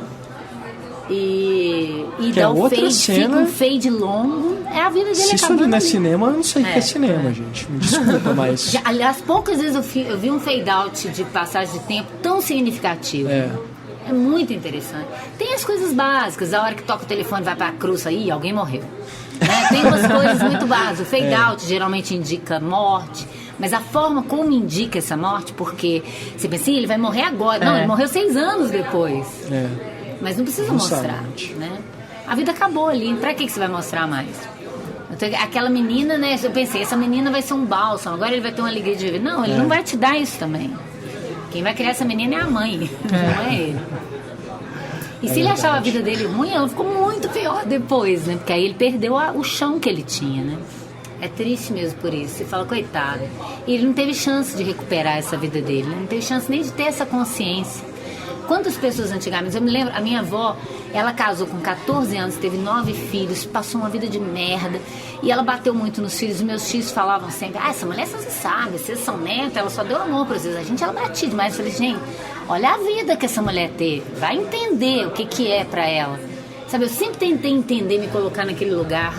Falei assim, gente, você não sabe qual é a dor dela, quais os sonhos dela com 14 anos, e o que ela virou essa mulher. Que com 21 anos já não tinha dente na boca, porque ela deu para 9 filhos o cálcio dela inteiro, sabe? Então é muito fácil julgar uma pessoa dura assim, né? Sem saber o que tá dentro dela. Total. Qual é a história de vida dessa pessoa. Que é uma coisa dos dois filmes, né? Te colocar no lugar do outro, assim. E tentar perceber que às vezes eles são levados a terem esse comportamento, a serem assim, até na questão da violência. Às vezes só absorveram essa linguagem de violência.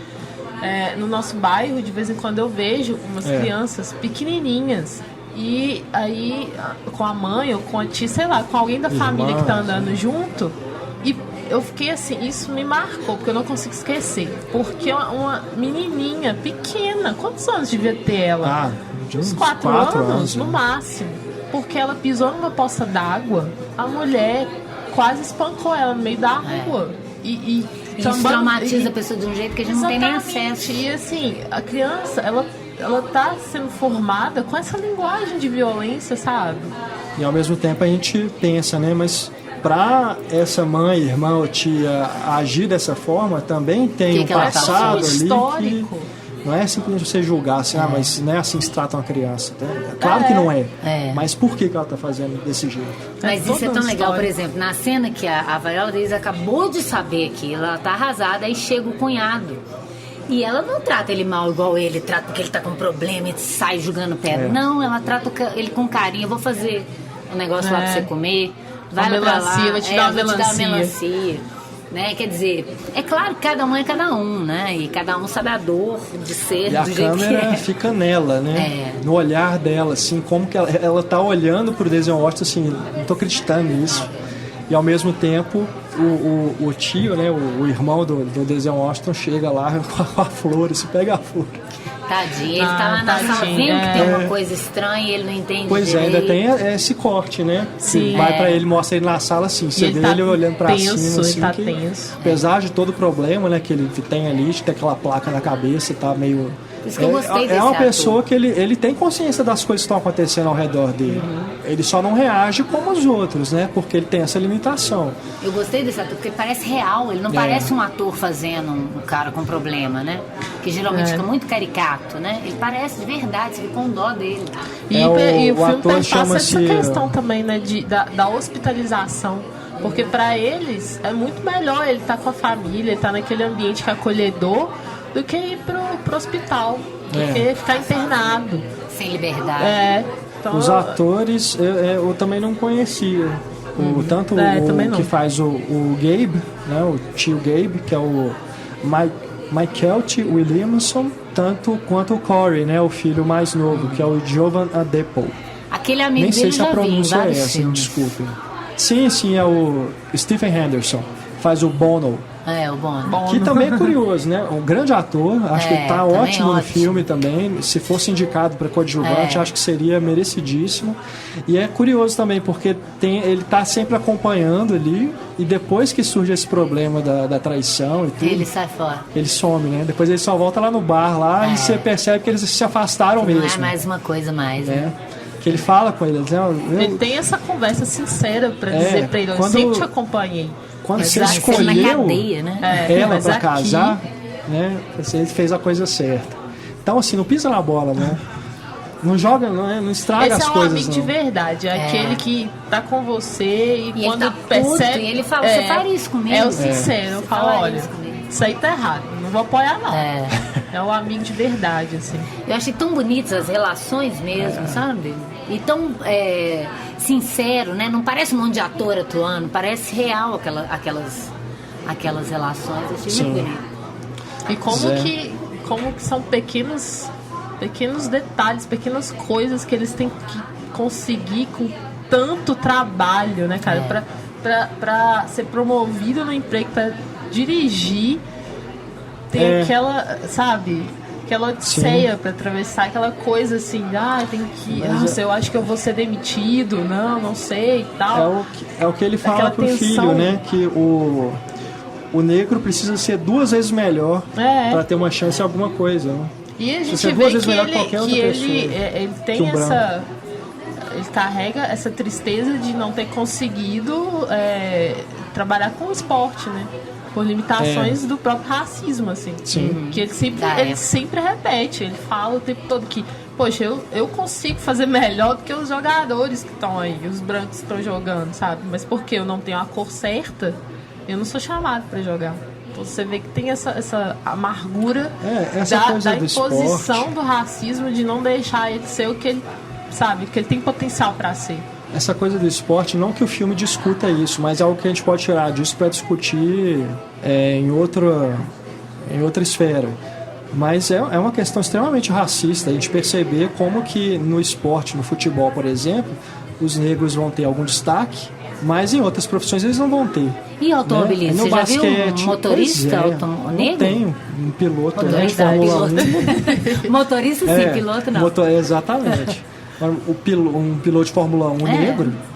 É um esporte que você tem que ter dinheiro desde pequenininho para frequentar kart. Né? O Lewis Hamilton é negro, mas é um cara que é totalmente privilegiado. Né? Ele já para você entrar na Fórmula 1, você tem que estar num lugar de privilégio. Né? Vocês viram um teste que fizeram? O pessoal pôs no Facebook, que mostra um cara correndo, branco, mostra um monte de cena de pessoas. Aí você fala, o que te lembra? Aí o cara, ele tá atrasado. Aí quando mostra um negro, ele é ladrão. É impressionante isso. Né? Quando você não imagina, essa é a mulher limpando a loja dela, essa é uma vendedora. Sabe, quando é negro. Impressionante. É muito sintomática essa propaganda. Interessantíssimo esse teste mesmo. Bom, Vamos disponibilizar ele na página do post do podcast. Para vocês verem, né, esses absurdos. Bom, Ana, queria que você falasse um pouquinho sobre os outros filmes. Você só não viu um, né, dos 9, que foi Estrelas Além do Tempo. Que seria legal estar junto com esse também, no sentido temático até dessa questão, né? Mas e tem mais um negro na mesa também. É verdade. Eu queria te perguntar, até pra gente fazer esse fecho aqui, esse balanço, que é o nosso último programa do Oscar. Vocês já falaram os seus? Assim, a gente pode então até, agora, assim, tendo visto todos, a gente pode falar, né, de alguns, assim, os favoritos, né, fazer um ranking e tal, ser. Mas eu queria que você falasse, porque eu tenho certeza que os nossos ouvintes, principalmente, sentem muita saudade de te ouvir, né, no podcast. Eu também sinto. Então, adorei vir fazer hoje, gente.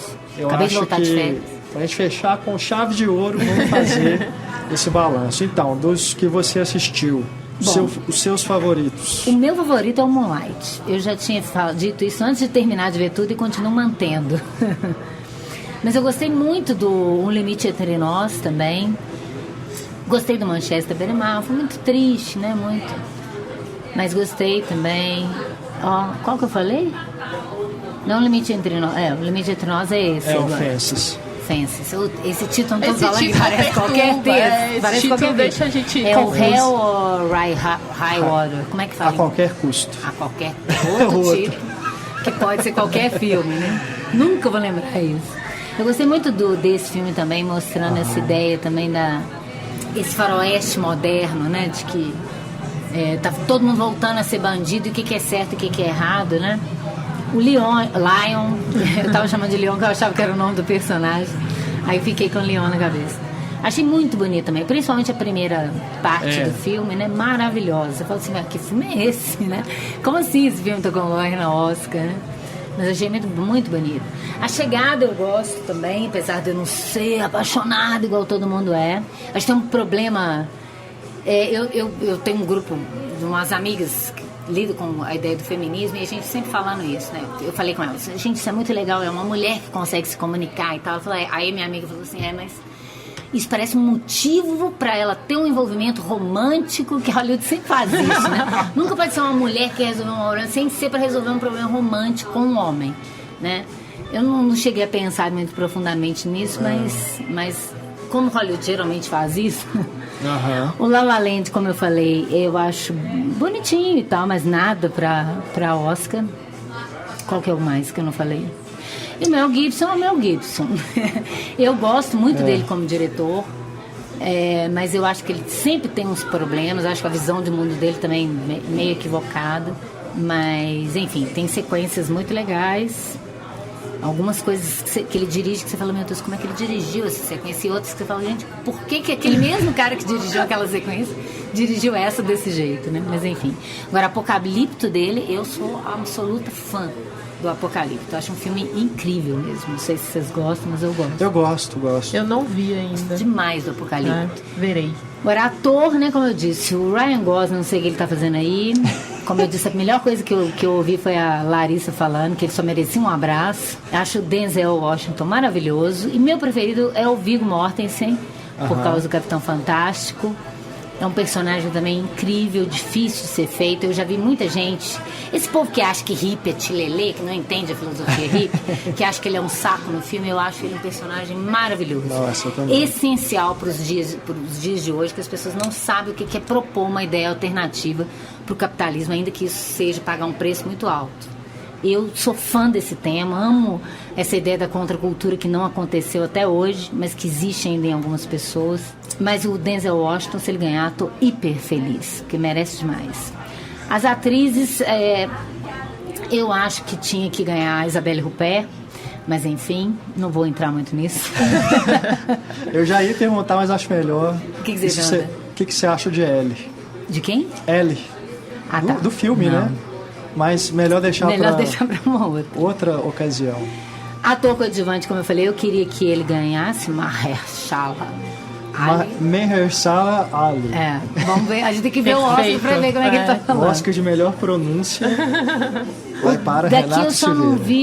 não vi o Michael Shannon, mas ele é um excelente ator, né? Mas eu do não Animais vi. Noturnos, né? Eu não vi, acho que eu acho do que o Jeff Bridges está muito bem, também como sempre, mas eu gosto do menino do Moonlight. A Naomi Harris também, adoro. Se não tivesse a Viola Davis de coadjuvante, se ela tivesse de atriz principal, né? O voto era dela com certeza, mas é ela. Eu acho que eu não vi também, o único que eu não vi na verdade foi o Estrelas Além do Tempo, né? Mas o Octavia Spencer já ganhou por um que ela não merece, então eu não acho que tem que ganhar nada. A Nicole Kidman, pela primeira vez na vida, ela me emocionou com um personagem que ela parece crível, parece uma pessoa de verdade, não a Nicole Kidman tentando atuar. Achei ela muito legal no Lion, achei mesmo. A Michelle Williams é sempre a mesma coisinha direitinha que ela faz. Eu não entendo porque todo mundo acha ela tão sensacional assim, mas enfim, né? Tem uma ceninha de choro lá, legal e tal, mas enfim. Mas Viola Davis, com certeza. Se não ela, só a Naomi Harris. Tá certo. Que mais? E diretor, eu queria que o Barry Jenkins ganhasse Pois também. eu também, Queria viu? muito. Ia ser muito significativo em todos os sentidos. Né? Até da proposta de filme que existe ali, né? Acho que seria muito legal. Também acho. O que mais, gente? Só isso? Tá bom. Você viu algum dos Estrangeiros? Não vi, gente. Eu fiz até uma porque maratona correndo agora, porque tava corrigindo. Os Estrangeiros tese. que estrearam no Brasil foram o Tony Erdmann, mesmo assim só em algumas cidades. O Apartamento, esse teve um esse circuito tá passando maior. aqui, eu tenho que assistir. E já está também disponível no Now, nesse serviço de streaming. E O Homem Chamado Ove estreou tem pouco tempo. Agora esse Tana, acho que não tem nem previsão de estreia, não deve se bobear nem estreia.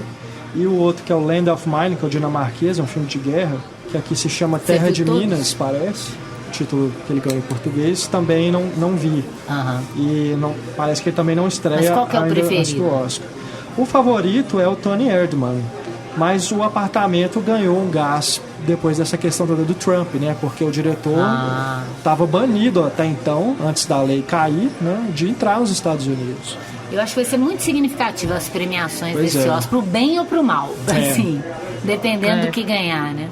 Acho que vai ser muito interessante. Se for pro lado que eu estou pensando, de resistência mesmo. Ia ser muito importante a indústria dar esse recado. Por outro lado, é uma indústria que também precisa de grana, né? Sim.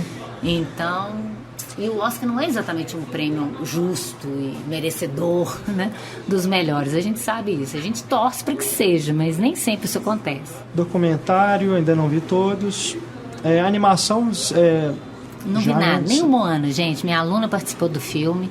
Tô devendo, preciso ver, mas eu quero ver com as minhas sobrinhas. Animação, até esse momento que a gente está gravando, ainda falta para mim só a Tartaruga Vermelha.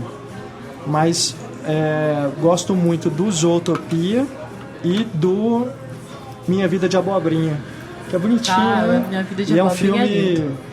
ele é curtinho, né? Ele tem 1 hora de duração quase. É de stop motion. E tem aquela melancolia, né? Uma coisa assim, é um filme triste. Mas ao mesmo tempo é muito fofo. Igual Anomalisa, imagina você ganhar. Esse tipo de filme não ganha. Deve ser Moana mesmo. Que é legal também, né? Essa ideia de tirar esse estereótipo de princesinha Disney, eu acho sempre importante. Eu gosto do Moana, mas eu não achei isso tudo, não. Eu prefiro Enrolados, prefiro Frozen, essa questão de modificar, sabe? Essa princesa. Valente. Acho que um grande ganho que o Moana tem é de não ter realmente interesse amoroso. É ela e aquele deus, semideus lá, que mas isso foi feito meio em que um Valente vilão, também, né? Exato, eu gosto mais do Valente. Eu acho que mais do que isso também é a etnia dela, né? Tem isso também. Bom, acho que é isso então, né? Agora Então, domingo a gente vai ver, depois a gente podia fazer todo mundo que comentou vir pra mesa. Ia ser demais.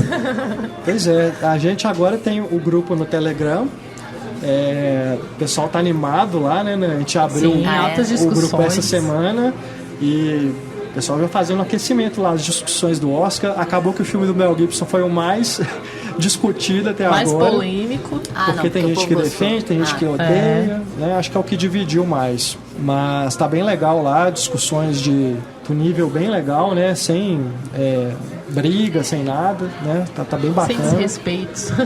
E o pessoal já tá agitando, né? Lá, fazer hangout, conversar no Skype e tudo. E durante a cerimônia a gente vai estar lá. Comunidade cinéfilo unida. Conversando também.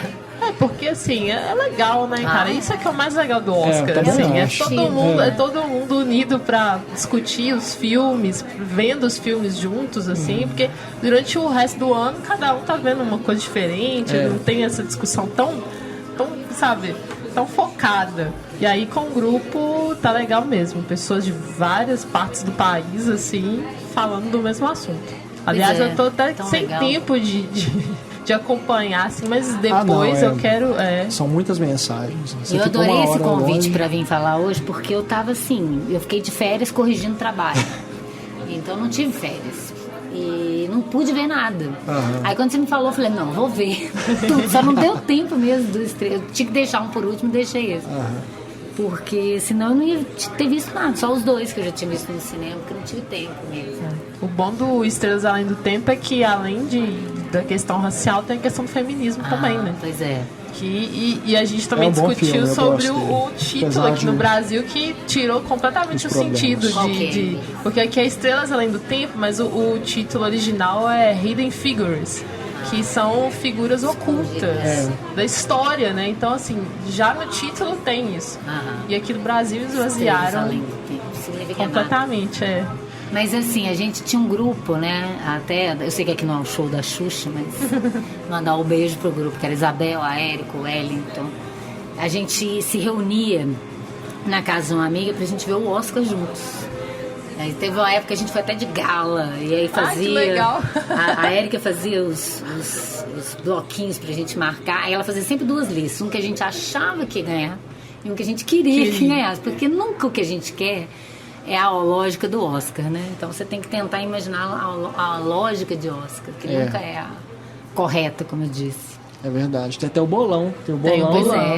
Nunca participo de bolão, você tá doido? Eu não consigo, porque eu não sei separar isso direito. Às vezes eu vou pra falar, não, acho que vão dar pra isso, mas se eu não gosto daquilo, eu não consigo votar. Eu também sou assim, eu não consigo separar muito o que eu gosto do que vai ser votado. Fico pensando que eu tô querendo que ganhe, não quero que ganhe.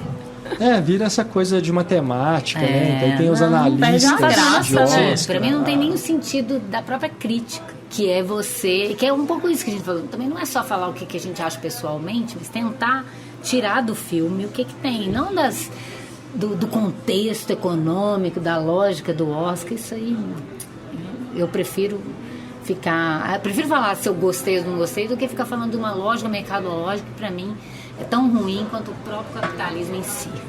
Então me lembrou umas discussões assim que eu vejo sobre crítica mesmo, assim, a questão de se não tiver argumento, se não tiver argumento histórico, argumento lógico, argumento de cinematografia mesmo, assim, enfim, essa coisa mais embasada teoricamente, não é crítica, é opinião, é achismo, mas poxa, a gente tá falando de arte, sabe? Eu acho que se tudo que você analisar num filme tem que ter um argumento lógico, você já tá começando errado, porque assim, Pra a você arte dizer não se é... gostou ou não, realmente, não precisa. Exato, não precisa, mas assim... Mas tem... pra você justificar isso aí, talvez. Igual em Moonlight, por exemplo. Tem coisas que você sente, sabe? O filme. Você não consegue nem explica, explicar, assim, por A mais B que levou a isso. Sabe? Então, eu acho que às vezes as pessoas pegam muito... Mas você falou aí tanto da linguagem, você falou da fotografia do filme, você falou dos momentos, sabe? Porque tem a ver. Quando você vai minuciar a coisa, sei lá se existe esse verbo, você vai tornar minuciosa a sua leitura, você vai cair na linguagem. Sabe? Porque é ela que está te dando essa sensação que muitas vezes a gente não sabe. Você fala, eu gostei, isso não sei porquê. Tem a ver com a linguagem. Invariavelmente eu acho que sim. É claro que existem coisas além disso que a arte te dá. Você às vezes vê um quadro abstrato e chora. Você não sabe explicar porquê um quadro abstrato. Claro. Né? Mas no cinema a linguagem ela atua muito no seu subconsciente. A gente não tem muita consciência disso. Às vezes a gente está falando sobre isso, mas não está usando os termos técnicos. Exato. Que também fica chata, a crítica só fica porque o plano isso que eu ia dizer. do traveling lateral. Que é isso o que eu acho que a Raquel está falando, que eu concordo, é que quando a crítica ela começa a racionalizar muito, eu acho extremamente chato. Sim, com certeza. Né? Vira uma coisa assim, vamos dissecar, né? Você trata o filme como se fosse um cadáver. Você vai estudar aquilo ali. Não é bem assim. Tem gente que consegue fazer isso muito bem. E é até interessante você analisar frame a frame, tudo. Tem lógico o seu valor para você entender como funciona o cinema. Principalmente dentro da academia, né? Claro. Mas para a crítica, que o grande público não está muito preocupado com isso, muitas vezes ele nem conhece os termos. Você pode ser pessoal, mas eu acho que não adianta essa coisa igual... Eu falei no blog da Estefânia, porque eu gravei pelo WhatsApp. Eu falei, o filme não me pegou. Eu falei, meu Deus do céu, ela pôs isso. Que é uma coisa difícil de você explicar. Porque isso é pessoal, não me pegou. Isso é justificativo para alguma coisa? Mas se eu for explicar até por que o filme é bom, eu acho coisa lá. E tento achar por que ele é ruim. Agora, esse não me pegou, eu não consigo explicar. Porque eu amo musical, eu adoro, eu não tenho nada contra a coisa escapista em si, né? Embora ultimamente eu tenha tido, sim. Tá difícil pra mim nesse mundo tão horroroso ficar fingindo que nada tá acontecendo. Mas realmente isso não é um argumento. Não me pegou. Como é que você explica isso pra alguém? Talvez alguém que te conheça muito e mesmo assim, né? Então eu entendo que tem hora que você não consegue, né? Eu poderia falar, Ana, mas você gosta de musical? Nossa, mas você não achou legal? Os atores não estão bons? Então, mas eu não sei explicar por que não me pegou. Isso não consigo, nem eu que estudo cinema. Então, realmente, eu entendo o que você está falando. Mas o que eu digo é que ainda assim, nessa crítica que parece só pessoal, você está usando elementos de linguagem aí, talvez não com vocabulário, mas você está. Tudo que você falou aí do que você gostou do Moonlight tem a ver com a linguagem. Impressionante. A coisa da luz, da montagem, da forma de objetivo, né? Como que ele criou para me passar esse sentimento todo. É porque interessante. A gente tem que lembrar que o filme não é feito para o crítico, ele é feito para o público. Claro. E aí a linguagem vai operar justamente nisso. O público não está consciente o tempo todo do que é o plano, que aquilo é um plano geral, que aquilo é um plano. Até porque se você ficar muito consciente, você nem entra no filme. Não entra. Eu sempre falo, às vezes, que as pessoas comentam comigo, deve ser legal demais trabalhar com cinema, até você ver filme toda hora. Eu gostaria, eu sinto saudade dessa época que eu só via os filmes, né? Quando parava e eu analisava tudo. Porque realmente você cria um distanciamento que depois é muito difícil você... E às vezes te atrapalha. Um filme todo mundo gostou, você não gosta, porque você viu um trem lá na técnica que você não gostou e que te incomoda, né? Tem gente que às vezes fala comigo assim, eu não entendo de cinema igual você, mas eu gostei do filme. Mas você não tem que entender de cinema como eu. Não é isso. E às vezes, dependendo do filme, assim o gostar ou não gostar até se torna irrelevante, assim. Porque às vezes a gente tem essa mania, né, de falar, não, tem que gostar. Gostei, sim ou não? E às vezes não é só isso, não é só o que eu não gosto é crítico que se pauta nele pra ele julgar o filme, no sentido assim, eu não gostei do filme, até dormi no meio. O que significa isso? O que significa isso? E ainda tá falando que então, dormiu no filme. O filme é ruim porque eu dormi, não é? Não. Você dormiu, você ficou entediado. Agora, o filme não tem nada a ver com isso, né? É essa questão que eu gosto que separe, que as pessoas têm mania de... detesta esse ator, então eu não consegui gostar do filme. Aí é difícil, né? Se você começa a misturar as coisas, aí os leitores vão ter que te conhecer para entender a crítica. Aí não dá. Senão ele não consegue compreender a mínima justificativa. E nem toda crítica explica ou esmiuça o filme mesmo. Você vê, as próprias críticas do Pablo e outros críticos, eles ficam tentando explicar muito mais o tema do que falar de linguagem, né? Que é normalmente o que a crítica faz. E na academia você vê mais essa coisa minuciosa do plano, claro que da você montagem, tem da tempo para mise-en-scène. poder analisar e estudar o filme. Uma crítica. Você vê um filme na cabine de imprensa, tem que escrever para o fim de semana. No escuro, correndo. Como é que você vai analisar plano a plano? Não tem jeito. Você cobrar plano, isso, você cara. já fez trabalho de cinema? Já. É um negócio que você Nossa. fica ali, você volta, põe de novo. Aí você tá acabando de escrever, peraí, deixa eu voltar aquele plano lá. É esse trabalho que você Pra falou podcast de... mesmo. Esses filmes que a gente comentou aqui do Oscar, a gente viu uma vez. Alguns a gente viu e veio pra cá, no Tiradentes, então, que a gente tinha acabado de ver o filme na noite seguinte, no outro dia a gente tava gravando. É Então, diferente. assim, E são se a coisas, gente fosse ver são de novo, análises a gente ia diferentes. gravar outro podcast. É verdade. Totalmente. Porque você ia aprofundar algumas leituras que a gente não sabe explicar onde que tá, a gente ia aprofundar. Então é assim. Quanto mais você vai vendo o filme, mais coisas você vai percebendo, sacando. Numa primeira leitura é muito difícil mesmo. Você vê tudo, já sacar tudo. Muito raro, inclusive. E seria péssimo, imagina. Eu nem ia querer mexer com cinema, eu ia perder o prazer. Se todo filme que eu visse, eu só ficasse vendo isso e não entrasse no filme, não me envolvesse. E eu acho tão importante filme que te avassala, que você não sai a mesma pessoa depois que acabou, né? O filme é tão importante. Se você tá muito ligado na técnica, então você não tem essa experiência, não consegue.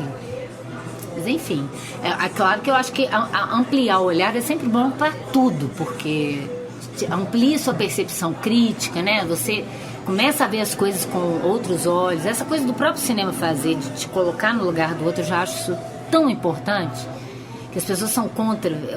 Tem uns críticos cabecinha que não gostam de filme comercial, que não gostam de filme que emocionante, que acha que é piegas, igual falaram isso, né? Daniel Blake, que piegas, um filme necessário, e tem que ser piegas, se isso é ser piegas. Tem filme que tem que botar um garfo na sua garganta, entendeu? Tem, por que não? Agora, se é um neorrealismo que fazia isso por uma música melodramática, o povo ama, era maravilhoso mesmo. Agora, se você faz isso hoje, o povo acha piegas, por quê? Eu não entendo. O filme te emociona ou não te emociona, depois você vai ver outras coisas, né?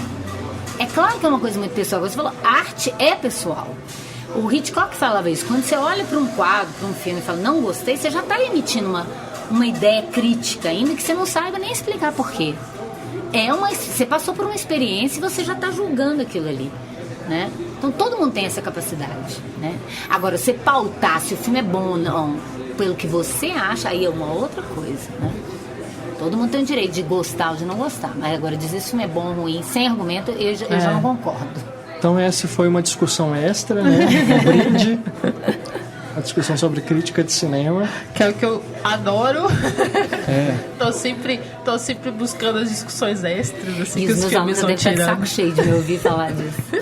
Não, mas é uma discussão eterna, né? A gente sempre fala sobre isso, né? Lá no grupo mesmo, no Telegram, o pessoal estava comentando sobre crítica esses dias. É por isso que é uma que eu discussão fiquei, de quem gosta de cinema, ela sempre isso, acontece, assim, né? que eu achei E acho que interessante trazer aqui nessas épocas de Oscar, assim, também é sempre interessante falar sobre isso. E mesmo. como eu tô começando, sabe? Até porque, só Você parece estar complementando... nisso há muito tempo. Isso me interessa muito exatamente porque eu tô começando a me ver como uma crítica, assim.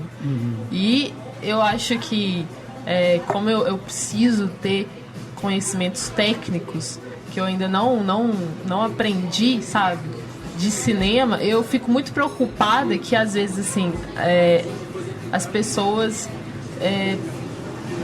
não sei, leiam os meus textos ou vejam o que eu tô falando e acreditem que eu não estou levantando argumentos, sabe? Exatamente porque eu sinto que eu preciso ter esse estudo mais aprofundado da linguagem, da história. Mas a primeira e tudo. coisa que você já tem, que é a cinefilia. Você tem que ter amor por aquilo que você está observando. Se você não tiver esse amor, é muito difícil. Né? É um amor que você tem que aprender a distanciar para ter essa leitura crítica mais imparcial, para não ser só eu gostei ou não gostei. Mas esse amor, falta muito isso em crítico de cinema. Tem crítico de cinema que fala, eu não gosto de filme americano, eu não gosto de filme musical. Ué, que crítico é esse? Que seleciona que tipo de cinema ele já gosta antes de ver o filme. Já tem que preconceitos, é o que eu ia falar. É complicado. A respeito de época de Oscar. Surgem dois tipos de críticos que só aparecem nessa época de Oscar. Aqueles que só veem os filmes do Oscar e aqueles que só aparecem para falar mal do Oscar. É verdade. Porque eles não veem os filmes comerciais, não veem esse, mas é contra. Gente, mas me dá uma raiva nessa época. Você vê no Facebook aquele povo que fica... Tá todo mundo vendo o Oscar, Tipati e tal. E você vê que ele também tá vendo. Ele também sabe de tudo, comenta de tudo. Tem um ódio desse povo que quer dar um de diferentão. Ah, não. E se for esses optar que por vêm não ainda, ver, tudo seja bem. vai perder Moonlight, é? por exemplo. Se for, eu não vou ver porque é um filme que tá concorrendo no Oscar. E se vai ele perder ganhar, Moonlight. mesmo que ele gostasse antes, ele vai falar que não porque ganhou o Oscar. Ai, que raiva que me dá disso. Exatamente. Esse povo do contra, eles são piores do que os sem argumento. Porque o argumento deles é ser do contra. Ser do contra. Se todo mundo gostou, então por princípio eu já não gostei. Exato. Vamos indo então? Acho Vamos. que já rendeu bastante. A gente volta a convidar a Ana Por favor. para participar em breve. Agora que a maratona de correções já acabou, né? Agora começa a aula, Agora- mas tudo bem. Mas a gente acha um espacinho pra gente poder voltar aqui É. Trabalho e contínuo. gravar mais. A gente não tem férias, não tem fim de semana, não tem madrugada. Nossa, é muito Mas tá amor, bom. assim, a profissão pra seguir em frente, né? Então tá, muito obrigado. viu? Obrigada a vocês, gente. Foi uma delícia esse Obrigada café aqui demais, hoje. Ana. Até mais.